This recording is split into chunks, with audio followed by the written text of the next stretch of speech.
Le message d'aujourd'hui, mes frères et sœurs, c'est le plus grand message de la Bible.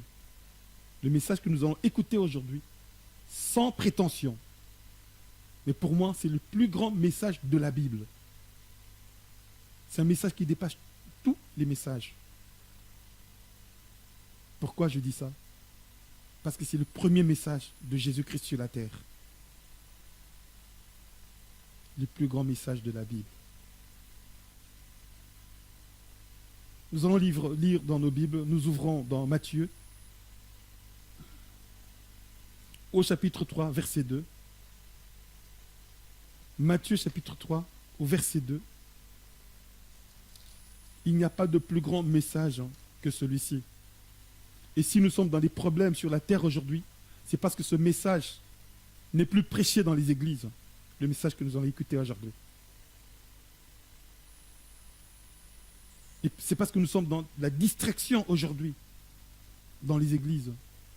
Qu'est-ce qu'on prêche dans l'église de ce siècle ici? On prêche ce qui est matériel. On prêche les richesses de ce monde, la gloire de ce monde, les biens de ce monde. Parce que ce message d'aujourd'hui n'est plus prêché. Or, c'est le premier message de Jésus-Christ. On dit que les enfants de Dieu doivent être riches selon le monde d'aujourd'hui. Un enfant de Dieu doit s'habiller en vêtements de luxe, doit avoir des voitures de luxe. Un véritable homme de Dieu doit avoir des villas, des jets privés. Il y a des hommes de Dieu qui ont des dizaines de montres de luxe, qui ont des voitures de parc automobile dans leur maison. Pas de différence entre ces hommes de Dieu, entre guillemets,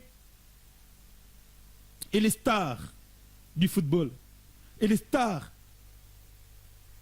de la chanson de ce monde. Pas de différence. Ils ont les voitures de luxe comme nos joueurs actuels, comme Messi, comme Ronaldo. Ils n'ont rien à envier, je veux dire matériellement, par rapport à ces gens-là.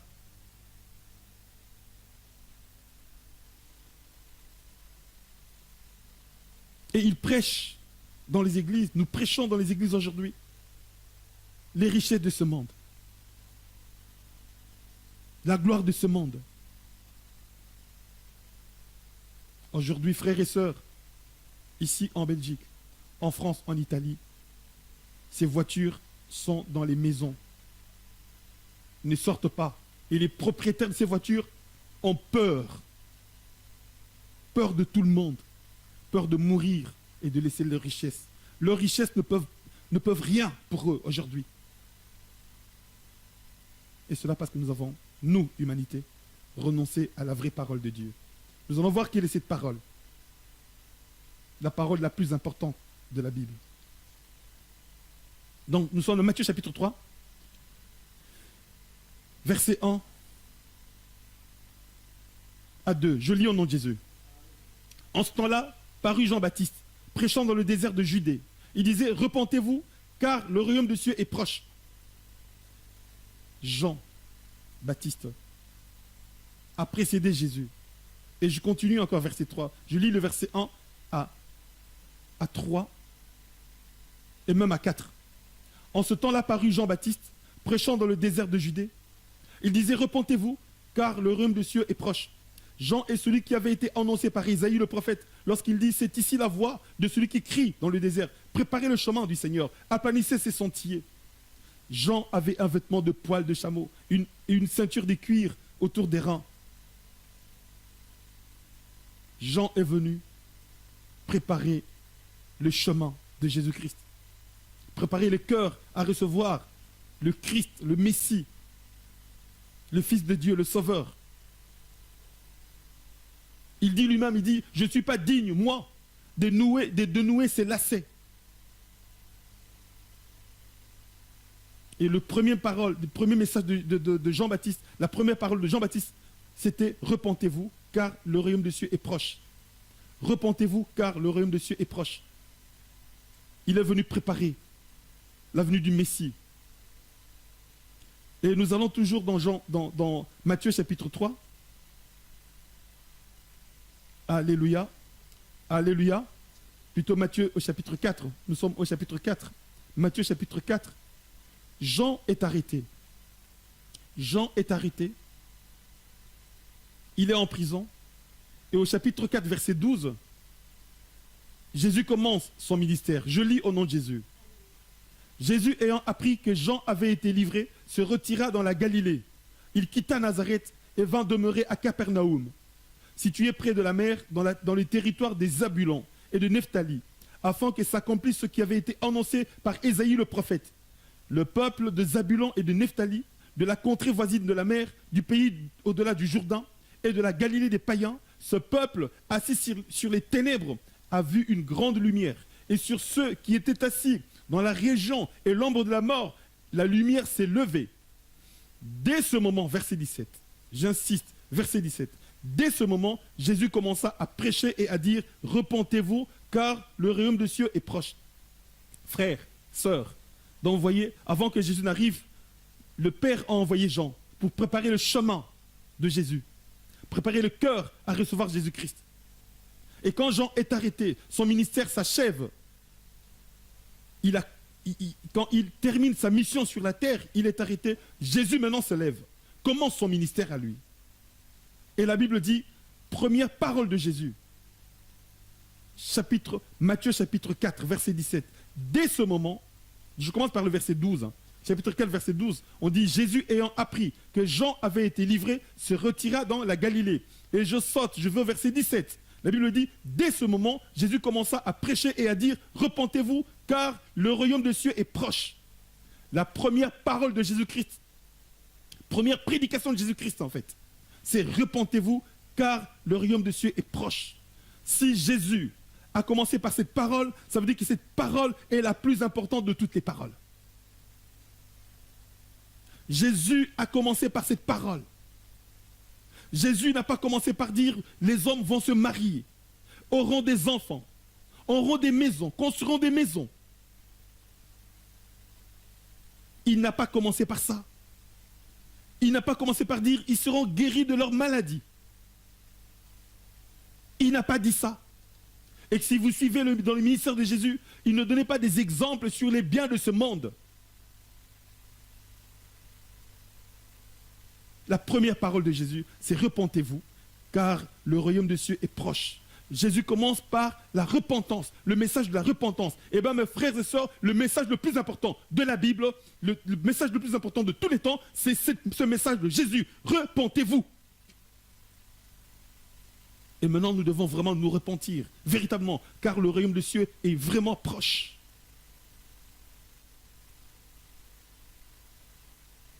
Frères et sœurs, j'étais à la maison, jeudi. Nous sommes confinés chez nous. Nous ne sortons pas. Là, nous sommes sortis juste à 4 pour travailler. L'église est vide. On va vous montrer. Il est vide. À la fin, vous allez nous voir, nous qui sommes là. Toutes les églises sont fermées. Les bureaux sont fermés. Les magasins qui ne sont pas alimentaires sont fermés. Et j'étais à la maison. Et je reçois un coup de fil d'un enfant. Et cet enfant est en train de pleurer. Il n'a pas 12 ans, il a moins de 12 ans. Il m'appelle, pasteur, en pleurant, veux-tu prier pour moi? Pasteur, veux-tu prier pour moi? Je dis, mais t'es qui? C'est qui? Cet enfant me donne son nom. Il est en train de pleurer, je dis, pourquoi? Qu'est-ce qu'il y a? Tu as peur? Il dit, j'ai peur. Je dis, pourquoi? Il dit, c'est la fin du monde. C'est la fin du monde. Il a peur, cet enfant. Il pleure. Et je lui dis, tu as peur? Pourquoi? Parce que tu as péché. Je suis en train de résumer. Il dit, oui, à cause de mes péchés, j'ai peur. Et je lui dis, tu veux confesser tes péchés? Il dit, oui. Et je lui ai dit, confesse tes péchés. Et cet enfant a commencé à confesser ses péchés. Les péchés des enfants. Genre, j'ai menti à maman, je n'ai pas obéi à maman, des choses comme ça. Mais il avait peur, cet enfant-là. Il pleurait en faisant sa repentance. Il dit, c'est la fin du monde. Et puis c'est passé, après on a prié pour cet enfant, mon épouse et moi, au téléphone, et c'est parti. Mais là, cette parole de cet enfant est venue. C'est une prophétie. Nous sommes dans les temps de la fin. Nous sommes au commencement de la fin du monde. Cet enfant, en fait, a prophétisé. Il pleurait, il disait cela, c'est la fin du monde. Ce que je vous dis, c'est une chose vraie qui s'est passée ce jeudi.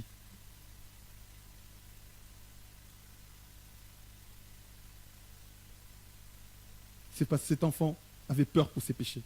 Nous devons avoir peur pour nos péchés. Première prédication de Jésus, repentez-vous. Et puis, Jésus a fait son ministère, nous connaissons ce qu'il a fait. Il a guéri les malades, il a prêché la parole, il a sauvé des gens. Il est mort et il est ressuscité. Après sa résurrection, il est monté au ciel. Mais il a dit aux apôtres d'attendre le Saint-Esprit. Et le jour de la Pentecôte, le Saint-Esprit est descendu. Le Saint-Esprit est descendu sur les apôtres. Alléluia. Alléluia. Et vous savez quel est le message des apôtres? Quel est le message des apôtres? Actes chapitre 2. Actes des apôtres chapitre 2. Actes chapitre 2. Le jour de la Pentecôte, c'est le début de l'Église de Christ sur la terre. Et ce jour-là, l'Église qui venait de naître a lancé le premier message au travers de l'apôtre Paul. Et son message, c'est quoi? Actes chapitre 2. Verset 38. Donc, le Saint-Esprit est descendu, je résume. Ils étaient tous ensemble, et puis tout d'un coup, le Saint-Esprit est descendu. Ils ont commencé à prier, chacun dans une langue différente. Il y avait des langues de feu sur leur tête, et les gens qui les entendaient disaient, mais ces gens, ils ont bu, ils sont sous. Et Pierre s'est levé pour dire, non, nous ne sommes pas ivres. Mais ce que vous voyez, c'est ce qui a été écrit dans l'Ancien Testament, dans le livre de Dieu. C'est ça que vous êtes en train de vivre, ce que les prophètes ont écrit. C'est ce que vous êtes en train de vivre. Le Saint-Esprit est descendu. C'est pourquoi vous nous entendez parler ainsi. Et il s'est levé, il a prêché. Et alors quand il a prêché, on lui pose la question. Actes chapitre 2, verset 38. Je commence par le verset 37. Après avoir entendu ce discours, ils eurent le cœur vivement touché. Et ils dirent à Pierre et aux apôtres, hommes, frères, que ferons-nous? Donc après la prédication, la première prédication de l'Église, la première prédication de Pierre, ces gens qui ont écouté ont été touchés. Ils ont dit, qu'est-ce que nous devons faire? Écoutez la réponse de Pierre. Actes chapitre 2 toujours, verset 38. Pierre leur dit, repentez-vous et que chacun de vous soit baptisé au nom de Jésus-Christ pour le pardon de vos péchés et vous recevrez le don du Saint-Esprit. Première parole de l'Église naissante, c'était repentez-vous. Quelques jours après, Pierre, avec Jean, qui vont dans le temple, trouve un boiteux et Pierre dit à ce boiteux, au nom de Jésus, lève-toi et marche. Et ce boiteux, que tout le monde connaissait, s'est levé, a commencé à marcher. On arrête Pierre. Je suis en train de résumer.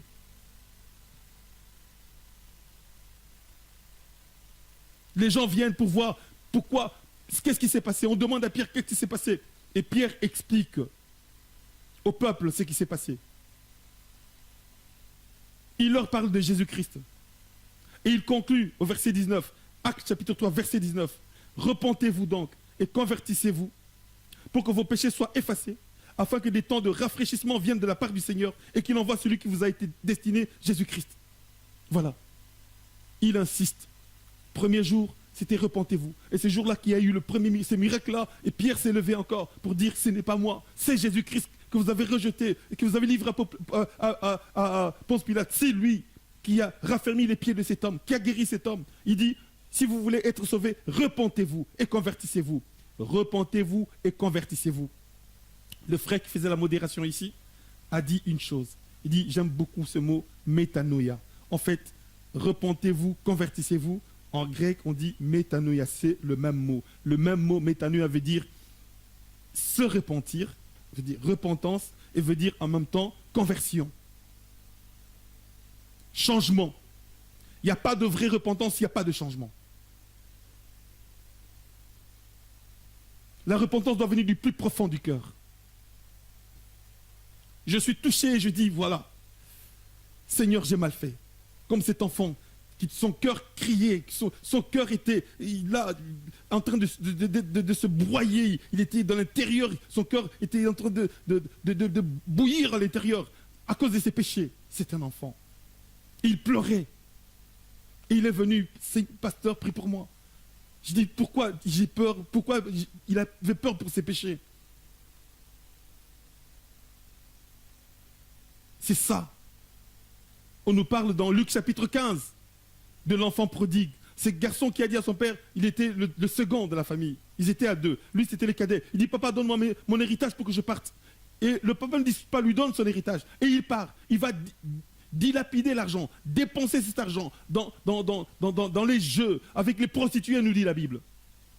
Après, il n'a plus rien. C'est la souffrance. Luc chapitre 15, verset 17, la Bible dit, rentré en lui-même, ayant pris conscience de ce qu'il a fait à son père, il a dit, j'ai péché contre mon père et j'ai péché contre le ciel. J'ai péché contre Dieu, j'ai péché. Rentrer en lui-même. La repentance, c'est ça. Ça commence par rentrer en toi-même. Il dit maintenant, je retournerai vers mon père et j'irai lui demander pardon. Je lui demanderai de me prendre, plus comme enfant, parce que je suis déjà parti, mais comme un de ses serviteurs. Et disant cela, il mit cela en pratique. Il retourna vers son père. C'est ça la repentance. Je souffre de mon péché. Je suis sincère, je suis en train de souffrir. J'ai péché contre le ciel, j'ai péché contre Dieu. Dieu m'a vu et je me répands. Seigneur, prends pitié de moi. Et je retourne vers Dieu. Ça veut dire, je tourne le dos à la prostitution. Je tourne le dos aux boîtes, au café, à l'alcool, à la jalousie, au plaisir de ce monde. Je reviens vers le Père, avec humilité. Je ne suis plus digne d'être ton enfant. C'est ça, métanoïa. Implorer le pardon de Dieu et changer de direction. Il a changé de direction, changé de vie. Il est revenu vers le Père, qu'il attendait, qu'il a pris dans ses bras. Pourquoi j'ai dit que ce message de repentance, c'est le message le plus important de la Bible? C'est parce que Jésus a commencé par ce message. Et pourquoi Jésus a-t-il commencé par ce message? Parce que tout ce que nous vivons, tout ce que nous vivons, c'est la conséquence du péché. Et si Jésus est descendu sur la terre, c'est parce qu'il y avait le péché sur la terre.